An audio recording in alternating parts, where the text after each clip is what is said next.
Welcome. Hello. It is great to see you all. Thanks for being here. My name is Marcia Eli, and on behalf of the Brooklyn Public Library, the library's Arts and Culture team, BPL presents the Center for Brooklyn History. And special tonight, our wonderful programming partners and neighbors, the Brooklyn Heights Association. It's my pleasure to welcome you. Elizabeth Gloucester, her life and achievements have only begun to be appropriately recognized, a fact that in and of itself says so much about the history we're told and the history that needs to be told. In February, New York Times editorial board member Brent Staples made important headway in spreading her name by sharing Gloucester's story in a lengthy essay in the Times. Tonight, we are absolutely honored to have Brent Staples here, along with historian Prithi Kanakamedala, who brings her own expert voice on Brooklyn's 19th century abolitionists and free Black and communities to the stage. I'm going to share more about Prithi and Brent, as well as tonight's moderator, our very own Dominique Jean-Louis, in a moment. But first, I want to extend a huge thank you to the Brooklyn Heights Association and welcome all of its members and associates who are here to CBH. How many of you have not been here since we reopened? A few. Okay. Well, welcome to our new digs. I think I can still say new, even though it's been less than a year that we've reopened. So I'm going to say that until it's a year. And I especially want to thank President Jeremy Lexon for reaching out with this programming idea. Thank you, Jeremy, and thank you to Laura Bernbach for your partnership. Jeremy's going to say a few words of hello, so please help me welcome him now.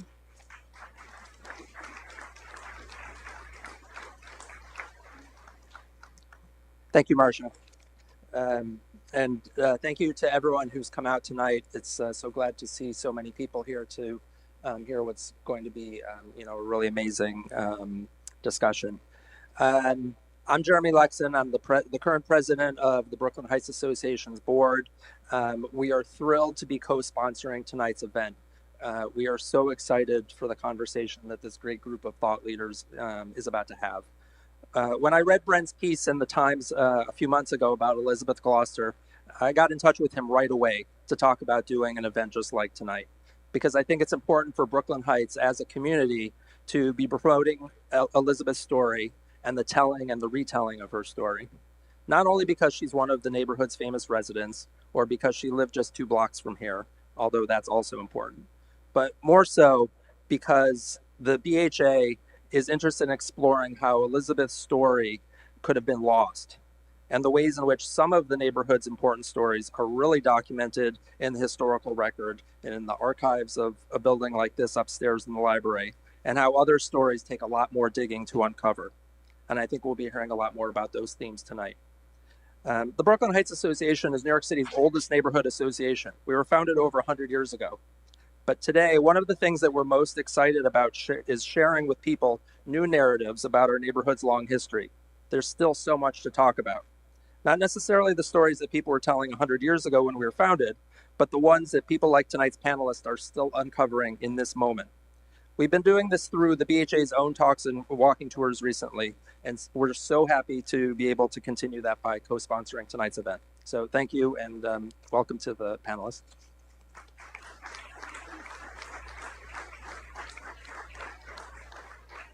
Thanks, Jeremy. So let me tell you a little bit about how tonight is going to go. First, Brent is going to do a brief presentation from the podium here, and then he'll be joined by Prithi and Dominique for a moderated conversation. Towards the end, there'll be a chance for all of you to ask questions.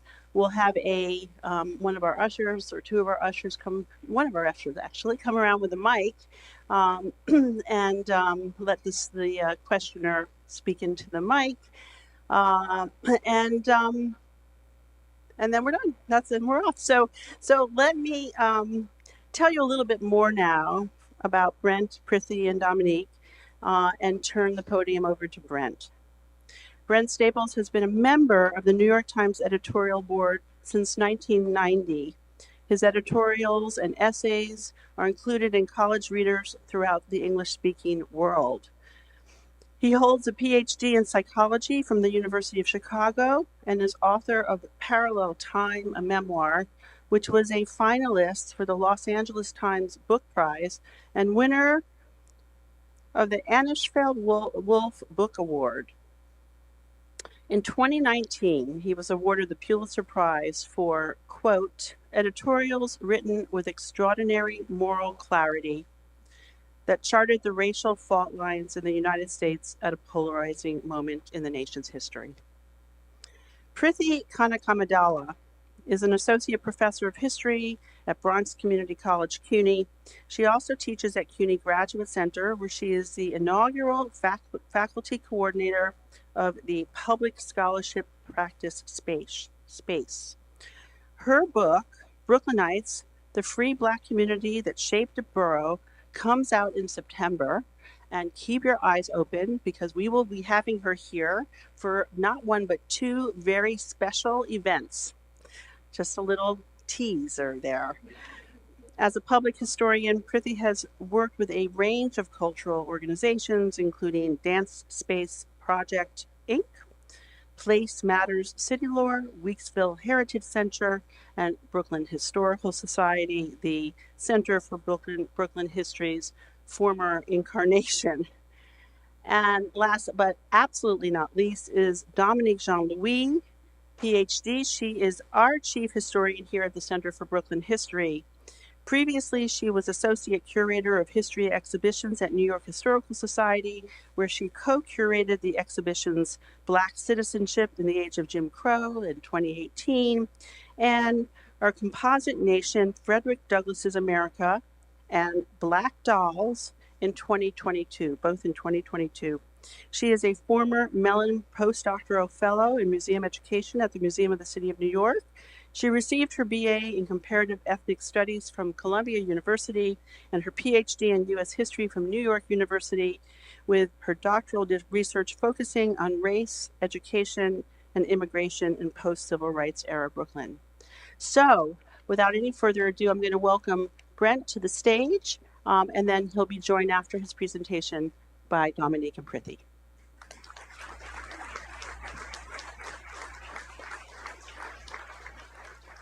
Thank you. Thank you. Am I being heard? Yes. This is the front page of the New York Times Sunday Opinion section from February 16th of this year. As you see, a lot of people who saw this, I guess the paper's circulation is close to 900,000 in paper. Against a lot of people who saw this sent in notes and said, "Why'd you cover up her face? We can't see what she looks like." Of course, this is not Elizabeth Gloucester. As far as I can tell, there's no extant picture of Elizabeth Gloucester, which is revealing, given the power she exerted in this community in New York. And it's also revealing because one of her buds and house guests was Frederick Douglass, the most photographed person of the 19th century. So there's got to be one somewhere where we didn't find it. So the symbolism of this, we have a woman, a period picture of a black woman, period, and we have this letter in the front. What is this letter? This is a letter attributed to Elizabeth Gloucester to the fearsome John Brown. Before John Brown left on his invasion of Virginia at Harper's Ferry, his plan was to, of course, overthrow slavery and create a free republic in the state of Virginia. He sat at Frederick Douglass's kitchen table in Rochester before he left and wrote an entire constitution for the free state of Virginia. And of course, we know what happened. John Brown invades the armory, gets overtaken by the military, Robert E. Lee, I think, even, and is hanged. This letter is from Elizabeth to him because he stayed the night here before he got on that horse and went to Harper's Ferry, right? That in itself is significant.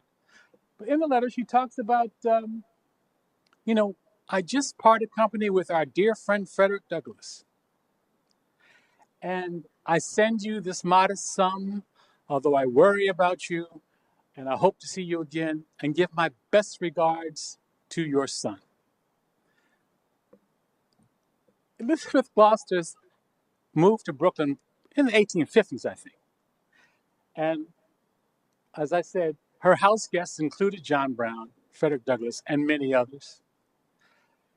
And when Brown began to circulate in New York seeking money for his expedition, she took him to Siloam Presbyterian Church, deeper in Brooklyn. And that's where he raised the money, right? And she also took Frederick Douglass there, right? That church was significant far beyond the fact that it was a radical abolitionist church. That church was significant because our sister, Elizabeth Gloucester, brought that church to pass. That was her land. She rented the congregation that land and gave them, this is how sophisticated she was, in 1849, she rented that land to them with the option to buy. If they were still extant in 5 years, she sold it to them. And all those transactions, by the way, a lot of people think of what's lost in history, but all those transactions are still in the municipal property record. You can read the conveyances written by hand by the clerk, right? And you can see who was involved in all of our transactions there. So Elizabeth has been known for half century or so as a person associated with abolitionism, right? As sort of a sidekick of Douglass and an admirer of Brown. But I trust when I tell you, if the limited series or film is made, I will show you that there was much more to them than just comradeship of arms. And I'll tell you what I mean about that as we go forward. So Elizabeth was more. I mean, it was great that she was an abolitionist, right? And why did she become an abolitionist? Well, it is commonly written. Much of what you'll read about Elizabeth says that she was a free-born person of color. There are reasons in New York in the 1840s for which she might have presented herself that way. Because a lot of the elites, the black elites of New York, were free-born people. The people with whom she circulated, with whom she did business, with whom she bought and sold land, who gave her tips about how to move through society. And for those of us who were born black in in America, and who know the class frictions among black people firsthand, tell you she needed a guide, because you were not going to walk into the tea parties or the living rooms of the elites who had been educated at the African Free School, some of whom had gone to college. You were not going to walk in there with no recommendation. So she needed a guide. And how do I move this? There you go.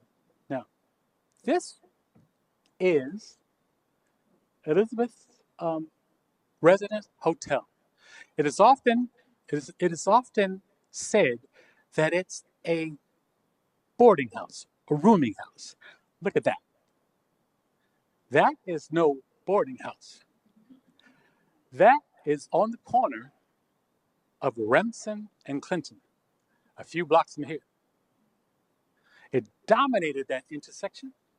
At that time, of the skyline, you would have been able to see the Brooklyn Bridge being constructed from the top floors.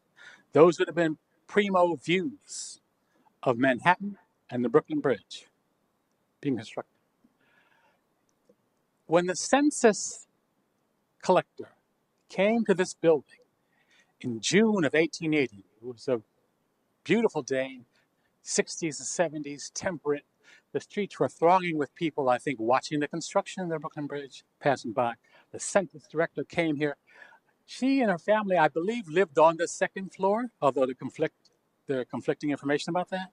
Lived on the second floor. She, her husband, the Reverend James Gloucester, and several of her children. The building had 60 tenants that day. All the tenants were white, and the servants were black. Among the tenants was a dentist, a grain salesman, a music teacher. There were many people who worked, I think, in Brooklyn City Hall, which is only a block from here. The dining room was a coveted place. She was advertising that very day in the Brooklyn Daily Eagle. She was advertising because one of the primo ground floor office suites had fallen vacant, and she was looking for a doctor to fill it. Okay, just get your sense of who she was. This building, as I call it in the story, also, if you didn't read the story, it's easy. You can just Google it, call it up, and you can read along. Brent Staples, Elizabeth Gloucester. This building itself was the jewel of an extensive real estate empire. She had begun as a struggling businesswoman in Manhattan before the Civil War. Now, that's a mouthful, right? Here's a woman born enslaved, comes to New York, establishes a business, starts buying real estate, and ends up with this. And, Brooklyn Heights was, of course, the first suburb, right? And not far away lived our famous friend and famous and very rich silk merchant, Louis Tappan, right? The Tappan brothers, they were abolitionists, and they did textiles, and they funded Oberlin College, right? Brooklyn had become the center of abolitionist activity after, various riots in Manhattan. Pro-slavery Manhattan was very antagonistic toward abolitionists and drove them out. So Elizabeth probably came here at that time. So this, she's got established clientele, the dining room. You read the stories, it talks about the silver in the dining room, right? So this was like I said, this is no boarding house. This is the place where the elites met to greet and eat and drink. And some of her guests would have been, at one time or another, our famous friend, Henry Ward Beecher, whose church is just down the way. We were married, my wife and I were married in that church, by the way. So that would have been it. And I want to say that when I talk about Black elites in the mid-19th century, we must understand that 98% of Black people at that time were poor. Most of them illiterate or marginally literate, barely keeping body and soul together, as the Brooklyn Daily Eagle said on the day of her death. So for a person to become wealthy at that time through the kind of labor that she did, and there were other wealthy people. There was like Downing, the Oyster King, you know him, in Manhattan. He had a restaurant. The reason we eat oysters today is because Downing made them fashionable. He rode out in the harbor when you could still do that, brought them in the morning, and sold them to rich people in his restaurant. And Downing's restaurant in the Wall Street area, they were eating and dining and smoking cigars on this floor. The bottom floor, the basement, was a transit point for runaway slaves. So you see, of all the wealthy people, all the Black wealthy people in New York were they were involved in what I call the civic religion of that class. Many of them had been born slaves. Those who had been born free had slavery in the past. All around them, they saw, sort of antithetical views of freedom. They were under assault all the time, and they were, as I say, as a civic religion, engaged in the idea of creating freedom for everybody everywhere, because they knew, in New York in particular, because in New York, of course, in the 1830s and 40s, there was something in Manhattan called the kidnapping gang. You know this story? I mean, the police, the courts, the judges were involved in a group that basically snatched black people off the streets, particularly children, bound them up, and sold them into the South. So basically, that's the environment there. So while she's doing this, while she's building these assets, she's also funding the abolitionist movement. She's also a devoted fundraiser for the Colored Orphans Asylum on Fifth Avenue in Manhattan. Okay, she and anybody here who's a student who wants to look into this, just go look up all the people who are on that committee. It's a who's who of the black elite on the eastern seaboard of these United States. I'll tell you, you will find them all there because, as I said, it was their civic religion. Now, I worked on this story. Nobody from my office is here, so I can be frank about this. I worked on this story for 2 years, which is uncommon for a newspaper reporter, right? I began pulling threads, and we went through hundreds of documents in municipal archive. We went through all kinds of relocation, manumission documents. We went through banking records, right? And not just here, up and down the Eastern Seaboard. This tells you, when Elizabeth comes to New York, she takes up residence, she and her husband and her children, and her mother-in-law, I've recently found, they take up residence at a place, the number was 93 West Broadway. That ring a bell with you? 93 West Broadway was the most significant address in Black Gotham. That is because at the foot of that building was the office of James McCune Smith, the first black physician in these United States, who had to go abroad to be educated because white schools would not have him in America. He returned from Scotland, came back to New York, established a practice which had something very unusual. A black physician had white clients, had integrated practice. At the building where she and her husband and family lived, he had an office. He had a pharmacy, right? And behind that, he had a library. The library was the meeting place of all of the people who were plotting the violent overthrow of slavery. Elizabeth arrived in New York as the view, prior to, around 1840, mainly even Frederick Douglass, who became fiery. The view was, among abolitionists, that slavery could be overthrown through moral reason. You could persuade white people to let go of their property and their conscience. You could appeal to their conscience, right?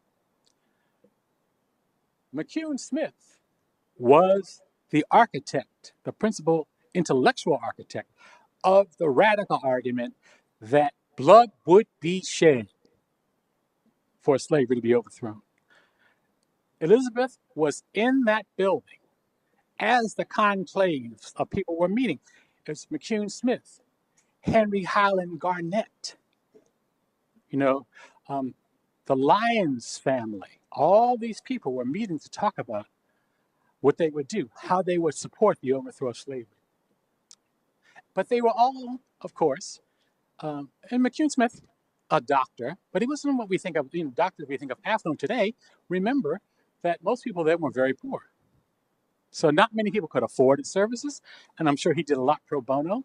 He was also the physician at the Colored Orphans Asylum. So while she's there, our sister goes down to the city clerk's office, and you see over here, right by 17, 76 Chappelle, that became West Broadway. She went down and she bought a license to sell used furniture.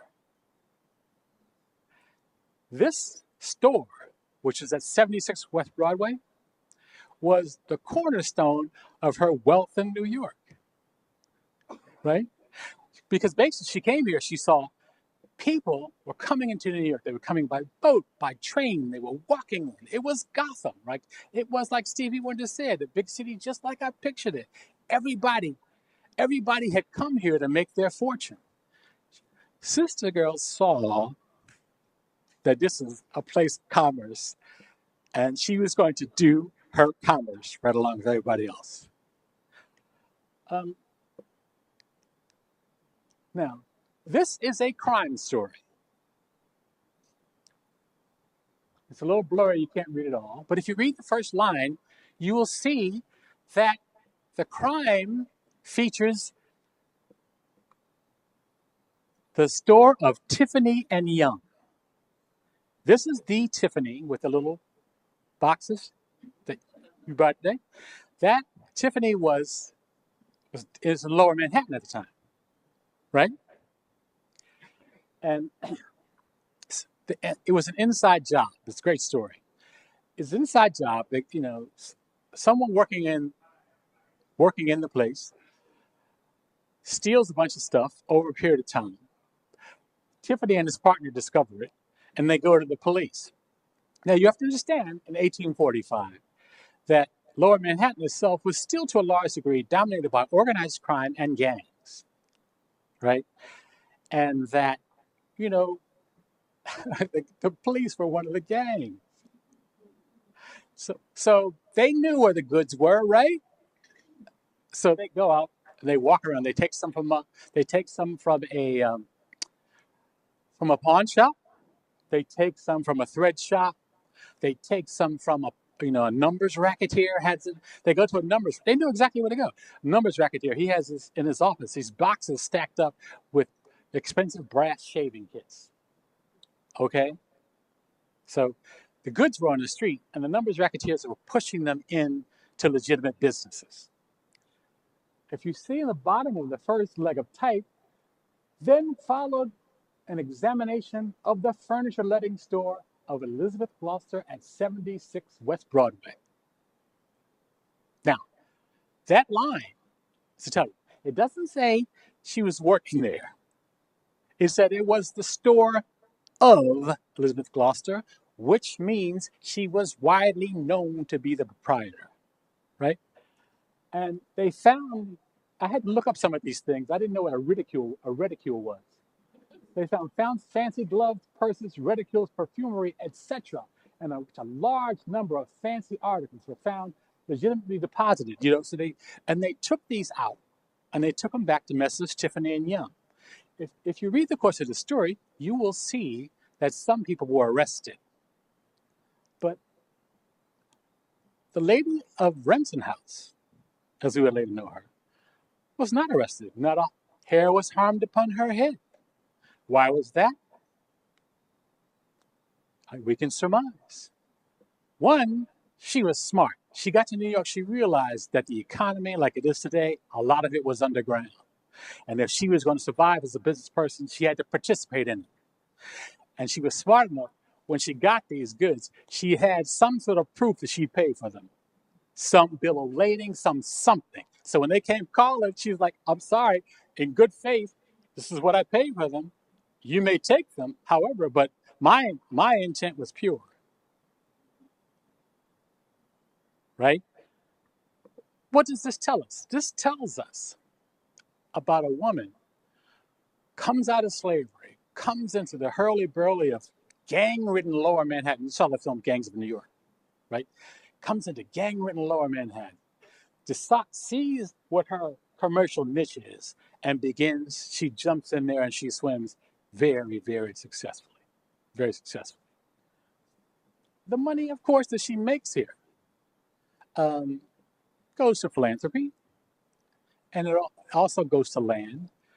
But let me just take a little segue and say here that her first daughter, Emma, who graduated college before the Civil War, graduated Oakland at a time when there couldn't have been more than 30 black college graduates in all of these United States.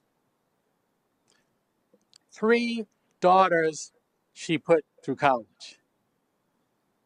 This is a woman. We go back and look at her banking records. Now, let me go back and tell you what happened. She worked as a servant in her younger days in Philadelphia. She had a Quaker mistress who urged her to save. In 1832, she walks into a Quaker savings foundation in Philadelphia. She opens a bank account with the shekel she makes from this woman's house. She signs the registry with an X. She cannot write. Right? X in 1832. 1833, we see a crudely drawn signature, Elizabeth Gloucester. 1834, we see a better, more competent Elizabeth Gloucester, not drawing but writing. By the time she gets to Great Gotham City, she opens her account in the Chemical Bay. And we see there a big, proud Elizabeth Gloucester across that signature book. Right? But my researcher found this, and we were done, and he just came across it by accident. And I thought, wow. A friend of mine told me, who's a big genealogist, he said, when you are looking for the ancestors in the archival record, they find you more often than you find them. I don't know. So she wanted us to know. We're about done. We're wrapping up. Then we find her signature in the license book, and then we find that. So this is a land map of a place called Seneca Village. Seneca Village began as a black settlement, became integrated, began as a black settlement on the west side of Central Park in the 80s. As you look there, the fourth slot from the left, 17th, 18th, 19th, 20th, it says James and Gloucester, right? Because this happens, the city comes in and says, hello, everybody, we're about to make something called Central Park. We're going to buy your land through eminent domain, and it's going to become the park. A lot of people were thinking, well, God, those people got ripped off, and they really did the black people poorly. But Elizabeth had bought that land for $100. When they came to buy back from her, they paid her 4.5 times that much. And she bought it in 1848. They came in 1856. I dare you to go out and buy a piece of property and get 4.5x in 7 or 8 years. You can't do it. But she did it. And she took that money. She went across Fifth Avenue. She bought something else. And the rest of it, they say, is history. However, you see it's James Gloucester. Now, Elizabeth must have been apoplectic when she saw his name on that map. Because Elizabeth, when she had bought the land, for some reason she couldn't buy it directly, right? In 1848, Women's Property Protection Act came on the books in New York, state of New York. One of the first ones, I think. One of the first ones. And, before that, women didn't really have the right to own property apart from their husbands. I mean, some husbands permitted it, but a husband could take your wages. Whatever property you came into the marriage with, reverted to him, right? That's 1848. She buys this lot about that time, and but this time she was literate enough to know that the law was favoring men, and she's also literate enough to know that her husband, who was from a not so much affluent but a prestigious Philadelphia family of all ministers, that had he died, the family might come and say, "I want that because that belongs to James." So they get the land, and she goes in with her lawyer to have the land registered. She sits down with the lawyer, she files a deed, and the deed says the following. I have not seen anything like it in all my years as a reporter. The deed says, Elizabeth Gloucester holds title to this land, free and clear of any possible, even potential claim by her husband, the Reverend James Gloucester.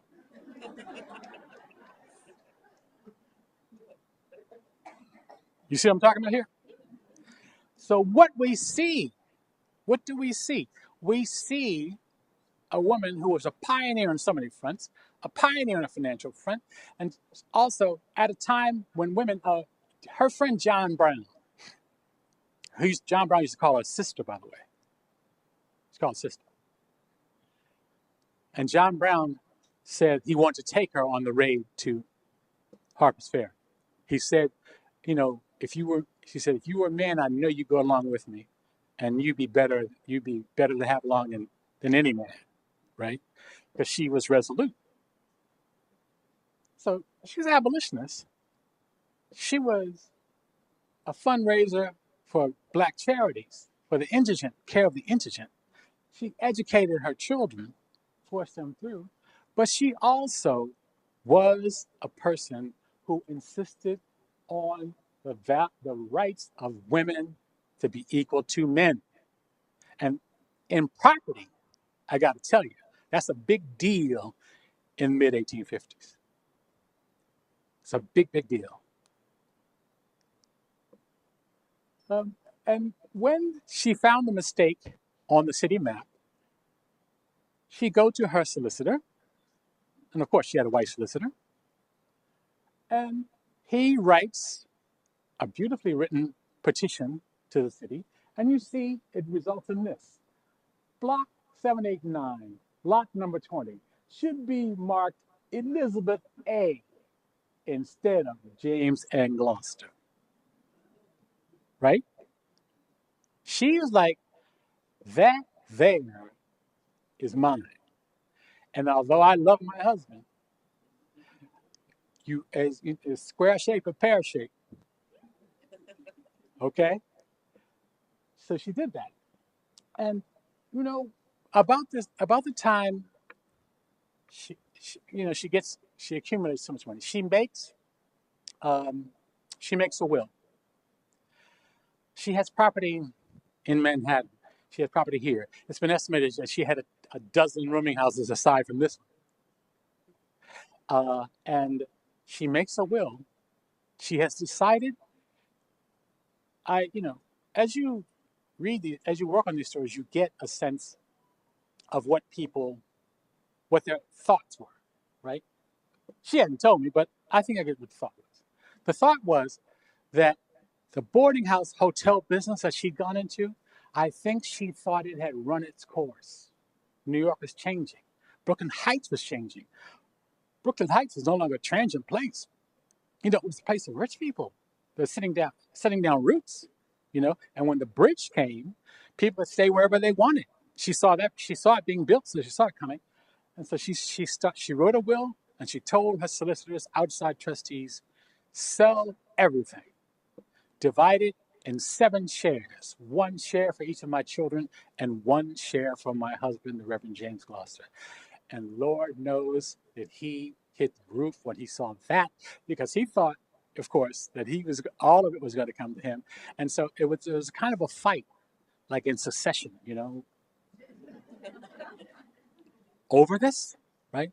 But she did, and there's one little thing, there's one little episode here. In the will, she does something I've also never seen quite done this way. She disinherited the oldest daughter, Emma. she disinherited her because, as she we think we know why. Emma married. She made the best possible match that a member of the black elite could have made around 1850. She married a black physician who was, after James McCune Smith, he was one of the first black physicians to be educated in the United States. James had to go abroad to be educated. And they moved to Canada at the end of the Underground Railroad Trail, but he died of cholera. And he left a note in his suit pocket saying that he's sorry to have died because he really wanted to come back and enlist. He wanted to enlist in the Civil War. Right? And so Emma comes back to New York. She teaches, she does some things, but we think she cohabited with and or married a person who was of lower station. And remember what I told you earlier about class friction among black elites and other people. Now, Elizabeth had come up from a formerly enslaved person and a servant. She'd given birth to a child before wedlock, possibly out of having, a predatory employer, right? Her daughter comes out to be one of the, a few dozen educated black people in the United States, and then sort of marries down. Elizabeth was not having it. I mean, it was like the language in the will. And the will says, and I'm going to leave you here. The will says to the solicitors, no, this is another letter. I'll come back to this. The will says to the solicitors, give her the sum of $10. She left her the witheringly humiliating sum of $10 and told her to be on her way. And the reason given in the will was disobedience. And so that's what it was. So I bring you back here, and I'll stop so my colleagues can bring forward. This is the letter we started with, right? And this is a very, excuse me, important historical document, except we know about her writing, the penmanship is not hers. It's attributed to her, the penmanship is not hers. We knew in those days, people went to letter writers. But she had in her house by that time 3 college-educated daughters and 3 sons who had been to college and not finished. So we guess that this letter was penned by Emma before she fell out with her mother. This is 1859. By 1860, they'd fallen out. And the twain never did meet again. And so, as we go forward, this project, as I said, this took 2 years. Hundreds of documents, banking records, municipal records, all kinds of things. And you never know where you're going to find stuff. But what it also showed me is that you think history is never done. Just because something doesn't appear in a book you flip through, keep looking, and you just burn the midnight oil, and you'll find things like I find here. Thank you.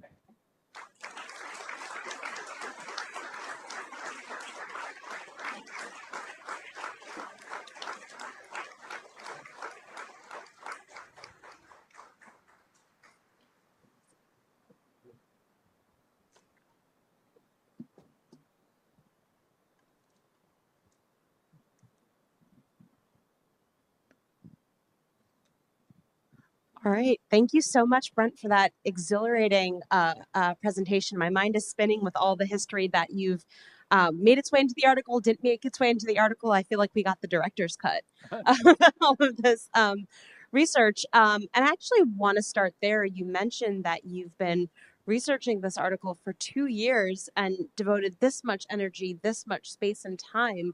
Why this subject? Why Elizabeth's story? What about her story made you want to devote 2 years of your life to bringing this story to a wide public?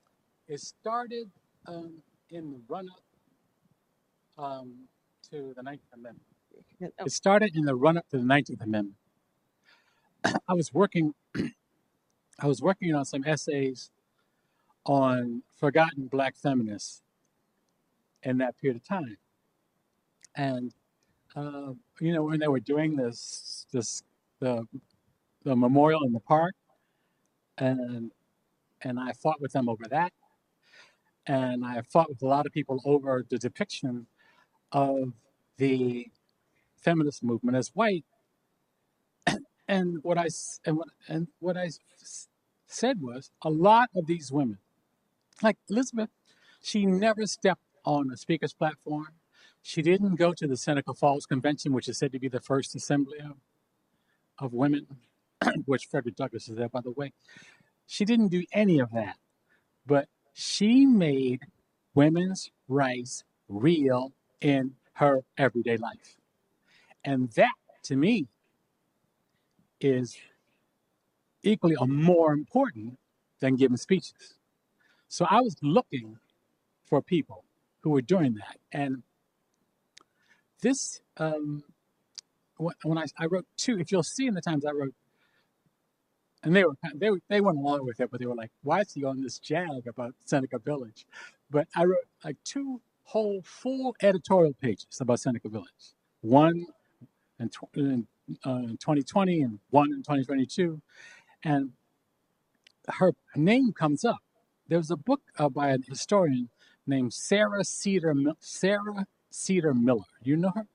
She was a historian at the Central Park Conservancy, and she had a small chapter on the Black elites who owned land there and lived elsewhere, and so I was following them, right? And so I said, well, let's try to see if I could just jump in here and extend. She opened a little hole, a little door. And I said, just walk through that door and see what you can find. So I hired a brilliant genealogist, brilliant. This guy's named Aaron Goodwin. And we went, he went to Richmond. He went to Richmond, and then he found her manumission documents. We found out who the master had been. We found out some weaknesses in the story that was told about her. Then we went through the Philadelphia records. We found the banking records, right? And so, ladies and gentlemen, it's out there. It's digitized, and it is out there. And so that, and I thought, so this was satisfying my quest to tell the full story of 19th century Black feminists who were generally omitted from this story, right? And so finally, when I got, after about 6 months, the people I worked for asked me, how's that story going? And, in the newspapers, things. And I said, well, it's going. And it's sort of coming into focus. And I give them a little tidbit every now and then. Like when we found the record book about the used furniture store, I just put that up on the office Slack. And they go, wow. So that sort of kept them at bay for a while. But finally, they made me publish the story. Yeah. Otherwise, you'd still be upstairs Right? in the research room. They made me publish the story. And I'm sort of glad they did because, once you finish a discrete part of something, you begin to inhabit it mentally, So that's what Quest is how it started. That's so interesting. And throughout your presentation, I had this kind of like whoa moment because a lot of this history I encountered for the first time in this room when Prithi, you curated the exhibition In Pursuit of Freedom, which was a groundbreaking exhibition on abolitionism in Brooklyn. And so I'm wondering if you could tell us a little bit more, in that time, because that was 2014, I believe, that you were doing that exhibition, what it was like to bring that history to a public that really didn't know much about these stories as maybe they do now. And what was surprising for people throughout the course of bringing this history of Brooklyn's abolitionist community? What did people say, wow, I never knew that? Or wow, this is really changing my mind on this. What were some of the impressions? Thank you so much. I think when we began, actually back in 2010, talking about how long research takes and the pressure to open stuff, right? The exhibit's got to open. And I'm like, but I don't have a story. Like, I'm still researching this. What am I to do? Right? But I think we went with the premise that most people knew, certainly by 2010, that slavery existed in New York, right? We could start there. And I think what the challenge or the invitation was to figure out, but what's the Brooklyn story? Meaning, I think less people knew, and I think, you know, this building has been doing an amazing job over the years of figuring out what is Brooklyn's distinct story, because Brooklyn, of course, was its own city. It was in the way that you think of New York and like LA, Brooklyn was doing its own thing. So I think teasing out that difference, you may think you know the story of New York City, but actually Brooklyn has its own story to tell. And then also figuring out that actually the history of slavery in New York is not the same, meaning it took so much longer for slavery to finish in Brooklyn or to end in Brooklyn, because those agricultural folks and those landowners of Dutch and British descent were clinging onto slavery until the very end. So again, thinking about how we tell a slightly different story. So these stories, I think, in a lot of cases are new for people. It's not necessarily in our curricula. And so part of the challenge, either when you're writing for a public audience in the New York Times or in an exhibition, is you have to draw people in, right? You're not just going to get the hobby historians, you have to get a mass public. It has to be interesting. And so I certainly know that gossip tends to be a fun way to do that. These salacious stories, you know, you told us the story about the Tiffany box, you know, the Tiffany family and this theft, but it's fraught, right? We want to tell these stories that humanize these people, that bring them down a peg so they don't seem so far off, but we still want to dignify these stories. How do you balance trying to get the nuggets that feel interesting and kind of salacious and trying to also convey people's full humanity, their full dignity? That's to both of you. New York? The mic. New York is a gangster city at this point. The rich people are gangsters of various kind or another. The robber barons and that are another form of gangster. I mean, and the poverty in New York and the yellow fever and the disease, it's squalid in lower Manhattan. And to keep your head above that filth and feed your family, you're going to do what you have to do.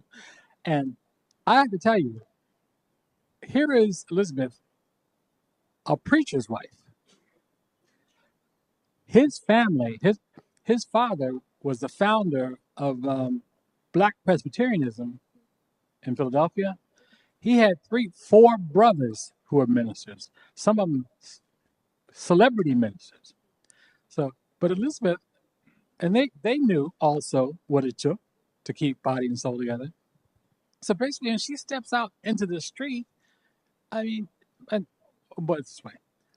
The one thing I didn't say, when she was coming of age in Philadelphia, when she opened her first bank account, in 1834, there was something called the Riot of the Flying Horses. What this was is working class whites who resented the present competition of black labor, and they really, really resented the black elites who had beautiful houses and had built beautiful churches. And so they just went on a rampage and they burned a lot of them down. Now, Elizabeth was there. She was sentient, a very mature 17, 18-year-old. She was very there. She knew, what she knew from there was anything she was trying to build could be disappeared in a second from that. When she came to New York had a similar one at the same time. So she came to New York. She was loaded for bear, right? And oh, by the way, I haven't even mentioned that she gave birth to 10 children. 10 children, y'all, and got rich. No anesthetic. So basically, also, if you grew up in the 50s and 60s, it's a black person in the 50s and 60s. In the 50s and 60s, during segregation, the black elites, the black middle class, and the black poor were squashed together. You saw Stryver's Row, right? But it wasn't so far from Stryver's Row till you got to what was really poor. And so the sense of the black elites being at close proximity to the extra legal economy, right? It was just it was just a natural thing. So and no, whatever. Also, there were some her kids. There was some crime among them, unfortunately against one another. But because that's what you do see is when you leave money to children, I got to tell you, no matter what you do, they will fight over it. They will fight over it, even if you give it to them evenly. Somebody will think they're money. So basically, to answer your question, I didn't think telling the crime story was in any way detracting from her reputation. I think it burns her reputation because, go back and look at the movie The Gangs of New York. Look at what's going on. She was running a business in that. And she had like a club behind the counter because she was a substantial woman. She had a club behind the counter, if not a pistol in her purse. Right? So she had to deal with the underground economy to survive. She had to fend off some of those gangsters. And, it was all like, I can see it now in the movie, let me tell you. I can see it. Prithi, how do you balance this storytelling of trying to draw people in with interesting stories, but also give them the vital information about this time period? Sure. So in the 19th century press in Brooklyn, there was actually a column called City Gossip. So I did go there because I was like, you're going to find stories of ordinary Black women in the City Gossip column, I think.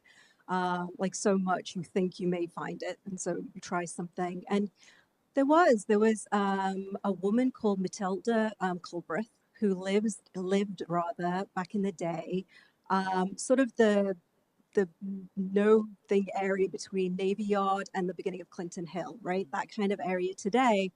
And she was constantly, during the Civil War period, in the paper for unpaid sanitation taxes. Brooklyn really did engage in like a name and shame sort of system. So if you didn't pay something, they would print your name and print your address and let the rest of the city know that you were not contributing. And honestly, she appears for about 2 years during the Civil War period as unpaid sanitation taxes. And just thank God for the Black press, for the 19th century Black press that was thriving. She passes away just a few months after the Civil War, and the Weekly Anglo-African write this gorgeous obituary for her, in which they say, she was an ordinary person. She was not famous in any way. She was not rich, but her home was open to all. And she really was organizing in ordinary ways. And they don't say it because I feel like they don't need to say it. But it is clear to me that she was probably as part of that Underground Railroad, and that she was organizing. So thinking about Black women and their access to space and opening up their space to folks. I think the way it's phrased in the Weekly Anglo-African was she welcomed strangers and friends alike. Could I just say a shout out? The Anglo-African only lasted 2 or 3 years, I think. But there is a story in the Anglo-African. Elizabeth, being gregarious and influential, convinces the congregation of Plymouth Church, which is the big thing here, and they had a church house, I think, on an annex somewhere over here too. She convinces them to hold the fundraiser for the Colored Orphans Asylum in 1860, and Beecher, who himself is a celebrity, a rock star at that time, so whenever he signs on to, draws crowds. The crowd's huge. And the paper says they couldn't get all the people in. They couldn't get people on in. And one of the snotty Brooklyn Eagle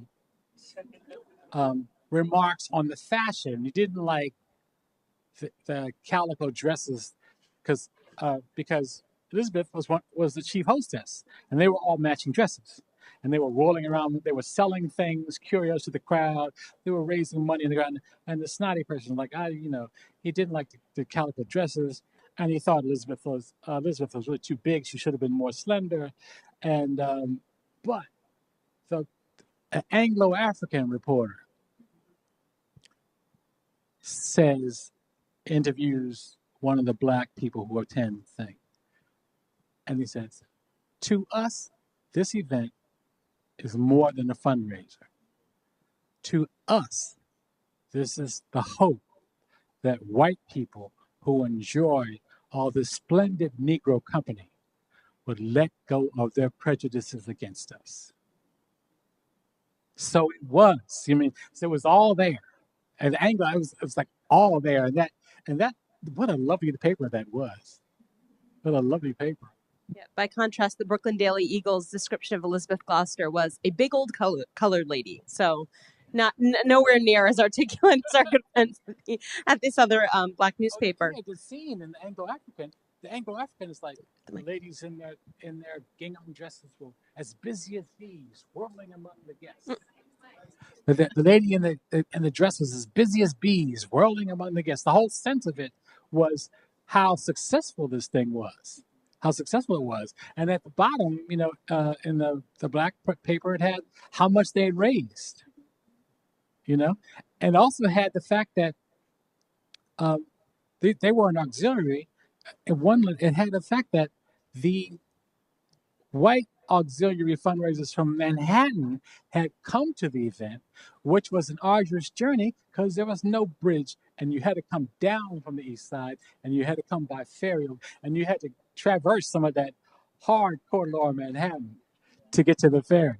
So it highlights what an important event it was. And even in just as you're speaking, talking about, the annex that's over here and we're across from the water, Brooklyn Heights is not only important for the abolitionist movement because it's, this America's first suburb. There's a uniqueness to this community here, geographically, geologically, and also in the community. And I love the picture you paint, Brent, in terms of Elizabeth's coming here from Philadelphia, this new world. For both of you, but especially Prithi, I know you've done a lot of research on what the neighborhood looks like. What would she have arrived to in terms of Brooklyn's abolitionist community in the 19th century? What are some of the things that would have looked, smelled, felt, tasted like, and how might she have found her way into that community? So when she arrives, obviously she's come from Philadelphia as one of the black elite. She's growing up in John Gloucester's home, right? So it's not like she's come here as a sort of ordinary working class black woman. And she has owned a business in Manhattan, and she comes to Brooklyn, I think, for the reason a lot of people are moving to Brooklyn at that time, and it's a reason of space and being able to afford more real estate for what you have. So when she moves here, she would have probably been greeted with City Hall, Borough Hall today, that was undergoing construction and took much longer than it was meant to. She's living on Bridge Street in an area that's densely populated by black churches, a school for people of African descent. She is surrounded by neighbors who have similar political ideals. So just thinking of this entire area as somewhere which it's a city that is growing, that is rising. And I think women like Elizabeth Gloucester and James Gloucester and Elizabeth's friends, Mary Wilson, Christina Freeman, are thinking about the ways in which you grab a city like Brooklyn that is growing at that time, and how do you grow it in a way that reflects your own sort of vision for that city. So yeah, nothing as near or as tall as that you see today in Brooklyn Heights. Probably would have had pristine views across to Manhattan and waiting for that ferry. But also that it is changing, right? Within a few years of her coming here, that waterfront is starting to industrialize. So thinking about noise, that she probably would have started to hear a lot of sort of environmental pollution, and just thinking about the ways in which the city is changing. That's fascinating. And I know your imaginations are probably all getting stoked on this conversation. So we're going to have some mics going around in just a moment. If you have a question to ask, you can look out for our usher. But I just wanted to ask one more thing while I have you here.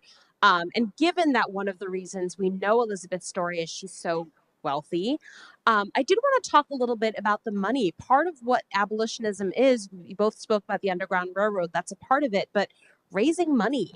And as a woman of means in this time period, how exactly does money support the abolitionist movement?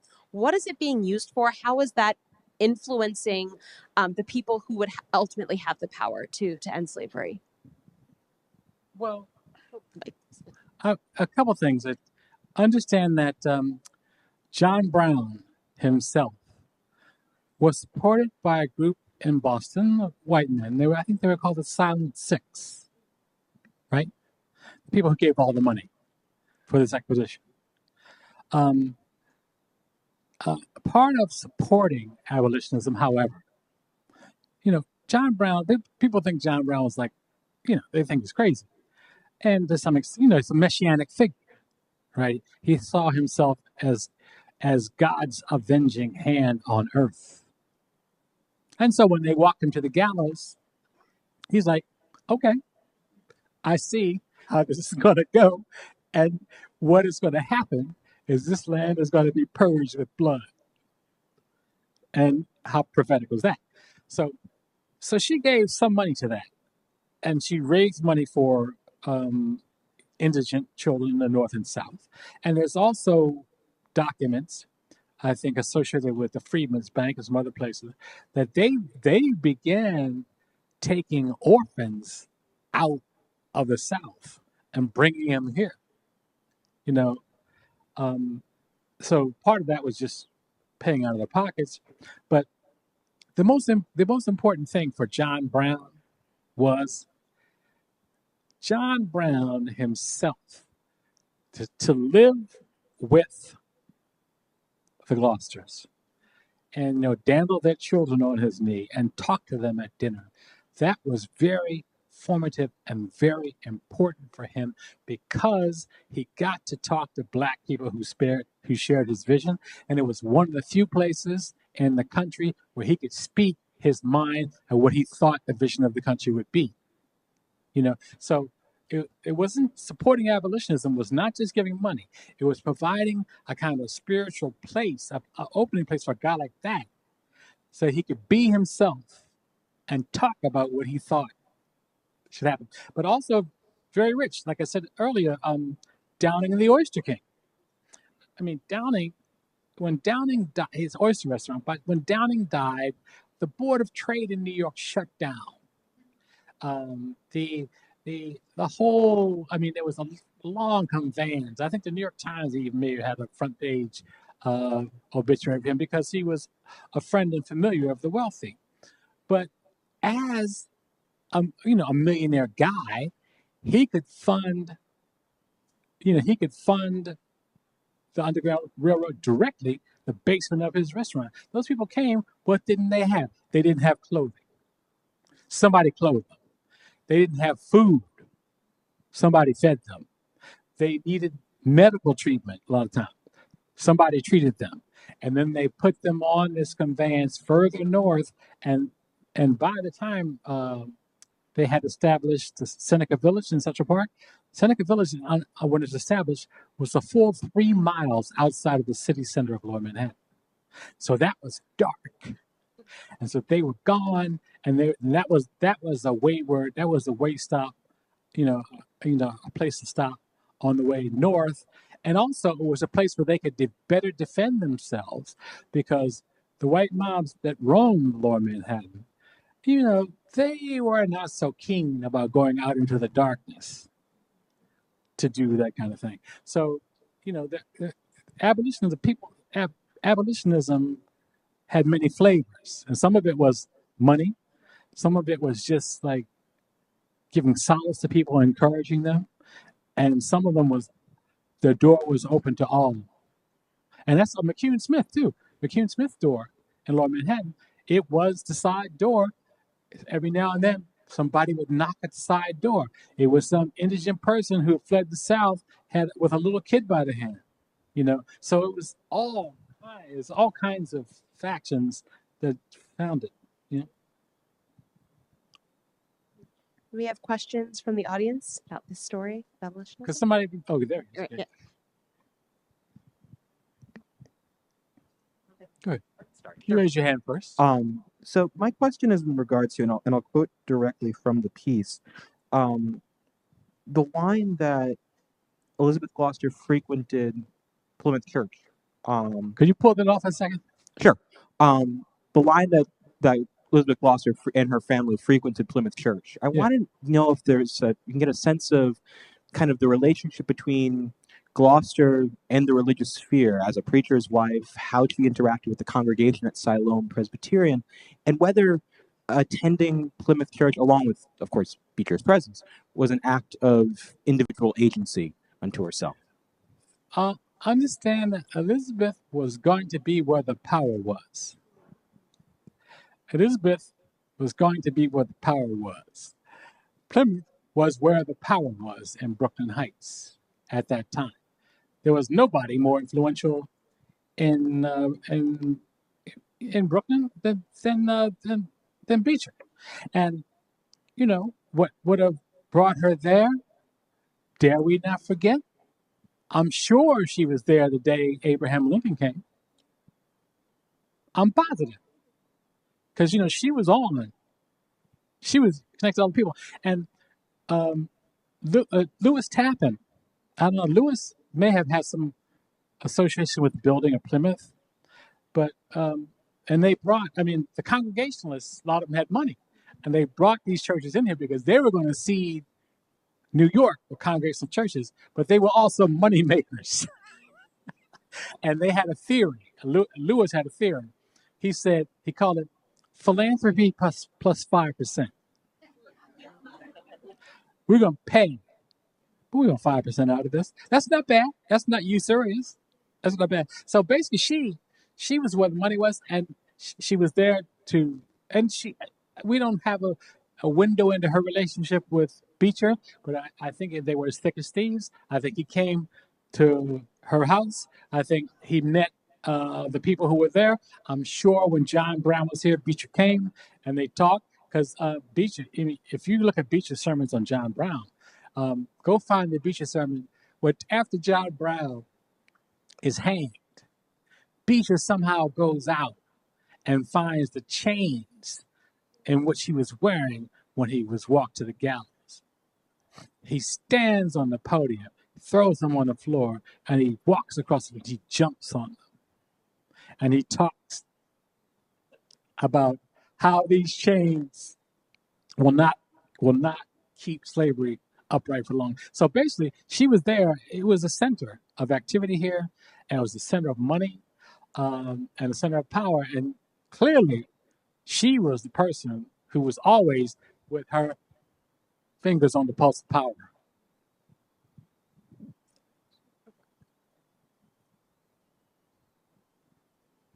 Hi, I was wondering, thanks for your talk, it was great. I was wondering if you know the circumstances, how she obtained her freedom? How she obtained her freedom? How did Elizabeth obtain her freedom?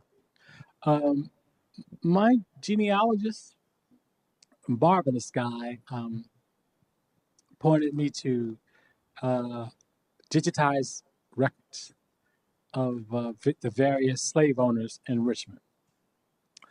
Elizabeth's maiden name was Parkhill. Elizabeth Parkhill. Parkhill. And the person who owned her was a general store operator from Richmond. He was a guy a lot of his wealth came from marriage. He married women who brought slaves into his ownership. And, my family is from Virginia. Just a side story.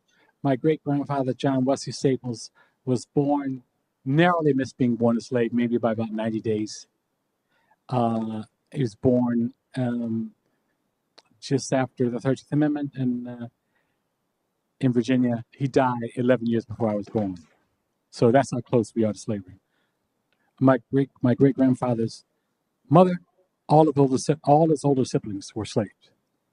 So you're looking at a guy who missed meeting a guy, right, from slavery by 10 years.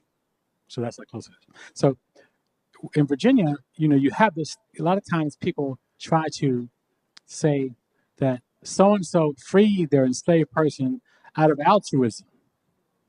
And what happened in the Middle Atlantic region, most oftentimes, a lot of times happened, was that people fathered children by women they owned.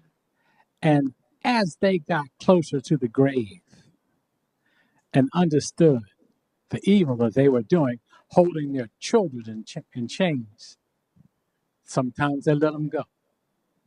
One day, this guy went down to the courthouse in Richmond.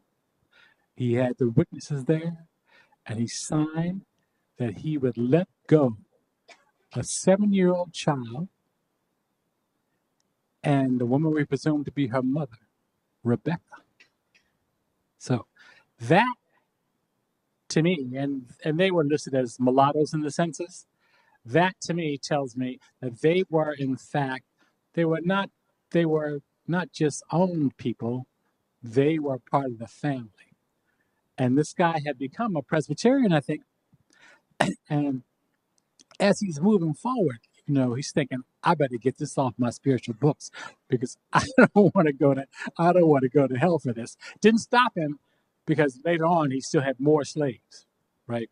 But that's how she got out. And the mystery of how she got from Richmond to Philadelphia is not yet known. But I bet you is in the stack of papers somewhere in the manumission documents of the Manumission Society or the people who were receiving runaway slaves. I'll bet you we find her. Some question? There's a question. Okay, there's one in the back and this one.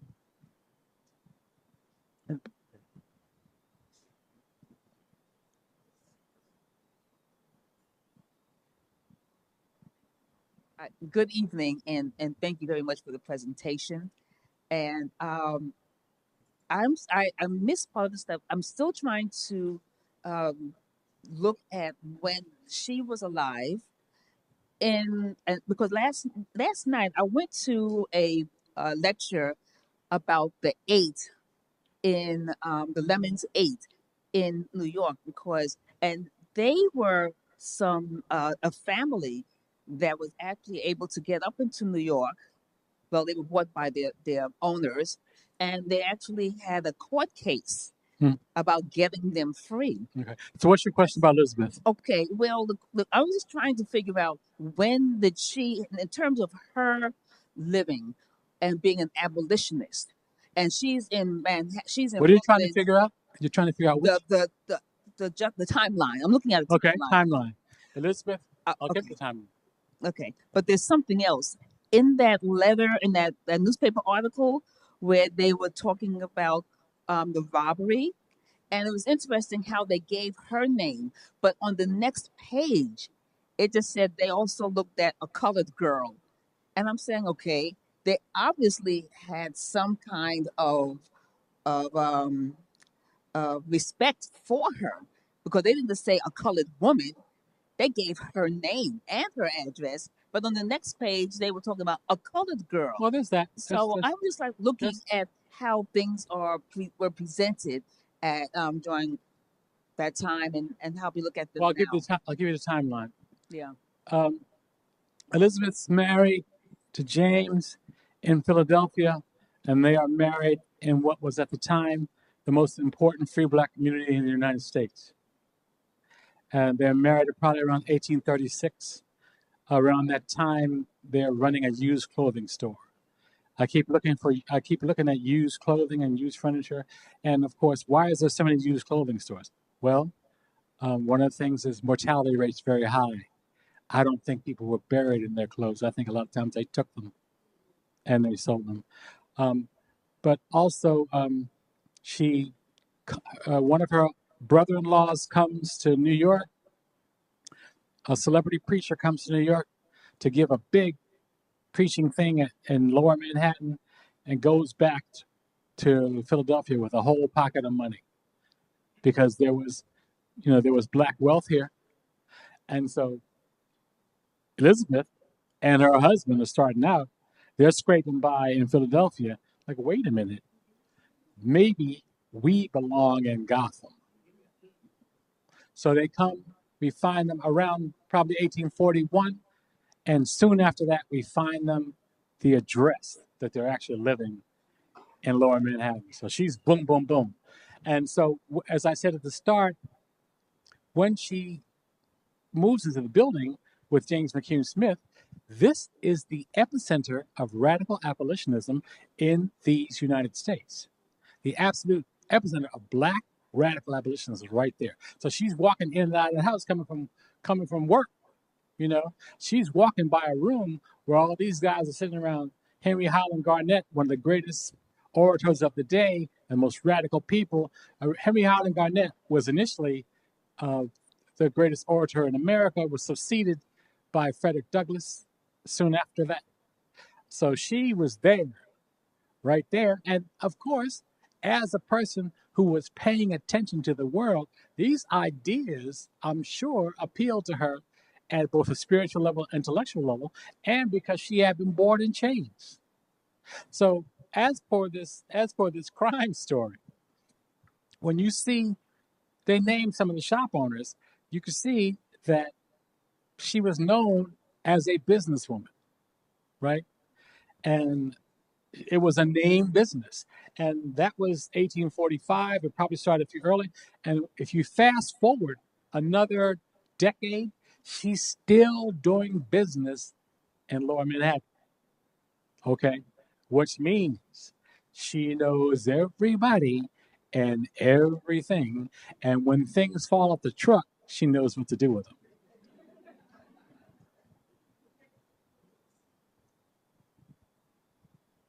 Time for just one more question. Any questions?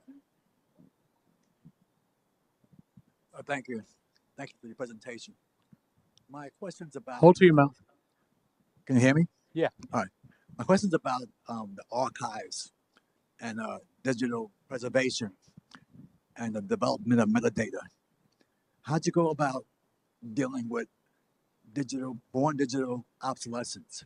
Say again? Born digital obsolescence, about how information is being migrated from analog to digital and being lost. How'd you deal with that? Well, these things, these are databases that you pay for, and they're there. Believe me, because they're in perpetuity. They're there, and the database holders, some of them are universities. They're making money off them, and so they're going to be there. They're going to be there after we've turned to dust. Let me tell you. In terms of archives, obviously it was much slower when it was analog, and I think digital has helped greatly. Just to your point, yeah. And anyone can come to our research library, make an appointment, or just stop by 6 days a week, not Sundays yet.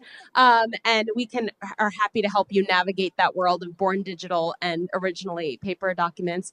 It's why we're here, and it's what makes stories like these possible. So please get in touch with us afterward, and we can hook it up for learning more about the archives. Let's take one more. Hello. So I first learned about Elizabeth through the Brooklyn Historical Society's Flatbush and Main podcast a few years back. And back then, a lot of these archives were inaccessible. And so coming across your articles, Brent, like it was like a treasure trove. Like I really lost my mind. I was so excited. But you unlocked something for me. I did not know that Elizabeth had connection to Huntington. Hold it closer. Oh, I'm sorry. You unlocked something for me. I did not know that Elizabeth had connections to Long Island, purchased property in Long Island, and then found out like Huntington had this rich, like Black historic enclave. And so I'm curious about if you have any insights as to why she was purchasing property so rapidly out there. I would love to know.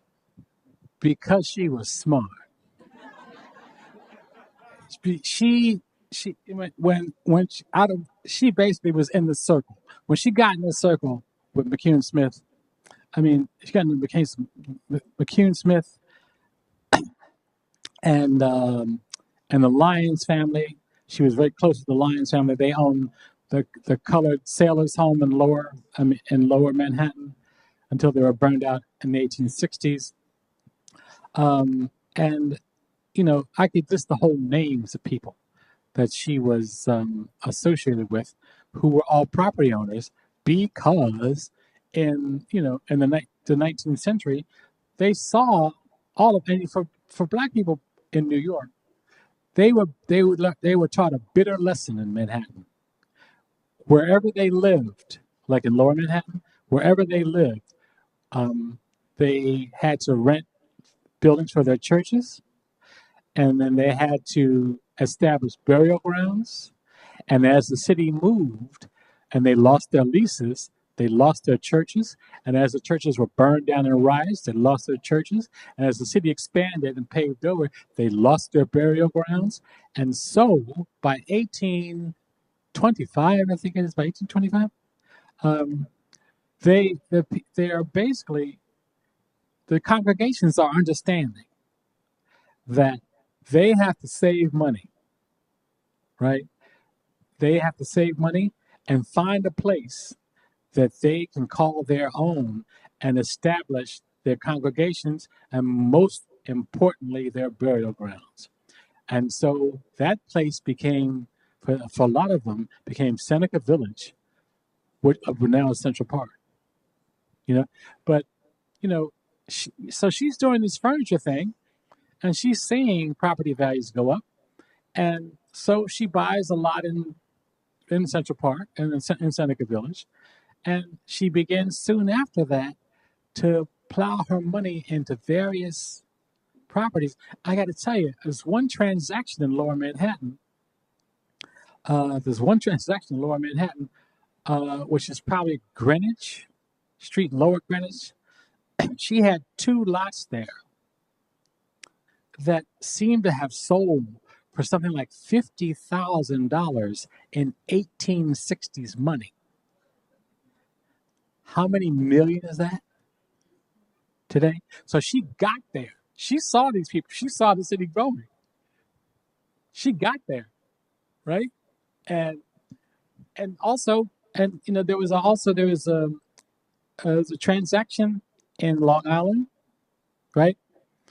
At one point, she bought the land and sold it to someone, and then bought it back. There's something going on with that piece of land. We haven't found out yet what that is. It may have had some sentimental value to her. It may have been where their country house was, because James, if she died in 1880, James spent his years, as they say, dividing his time between his brownstones, plural, in Brooklyn Heights, and his country home in Long Island. He was dividing his time. All right. I'm hoping that this has instigated your desire to research more about Elizabeth, about Brooklyn, about slavery and abolition. I can't thank enough our guests for being so generous with your time and expertise. Prithi and Brent, we hope you come back. We hope all of you continue learning about this story and come back and visit us at the Center for Brooklyn History. Thanks so much.